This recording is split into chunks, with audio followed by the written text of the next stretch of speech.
How did the U.S. government deal with the issue of slavery? Well, first we have to start from the beginning. Slavery first began in the early 1600s. This was when the U.S. hadn't even been formed yet. But about 200 years later, slavery was a common thing to see in America.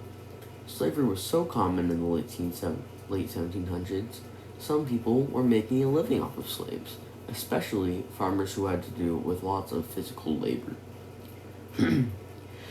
During this time, the U.S. only had a couple of laws regarding slavery.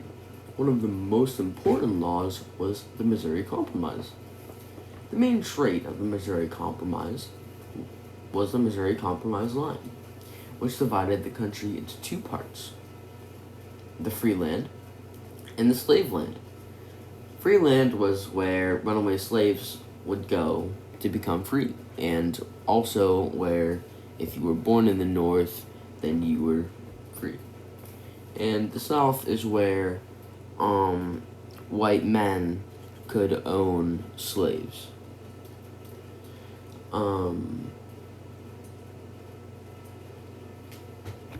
This law had helped because some slaves could be free, and also hurt slaves because the U.S. allowed slavery. A couple of years later, the U.S. government incorporated a new law, the Fugitive Slave Law.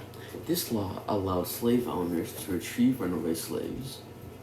The problem with this law was that if a slave successfully ran away and got to free land, bounty hunters can still take them back to the South. Sometimes, free black people were mistaken for slaves. Decades later, there were many slavery abolitionists, and in fact greatly impacted the issue of slavery.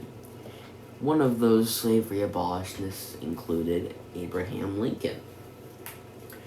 Abraham Lincoln was one of the main reasons for the Civil War. The Civil War was a war between the southern states and the northern states. The North was fighting to abolish slavery, while the South was trying to keep slavery. You may ask why the southern states were trying to keep slavery, knowing that it was such a terrible thing. Well, because without slavery, the South wouldn't be making any money. The North wanted to abolish slavery because they knew it was morally wrong, and although their economy would suffer, they knew it was the right thing. In conclusion, slavery used to be a terrible thing, and we are lucky the U.S. solved it. Thank you, and have a good day.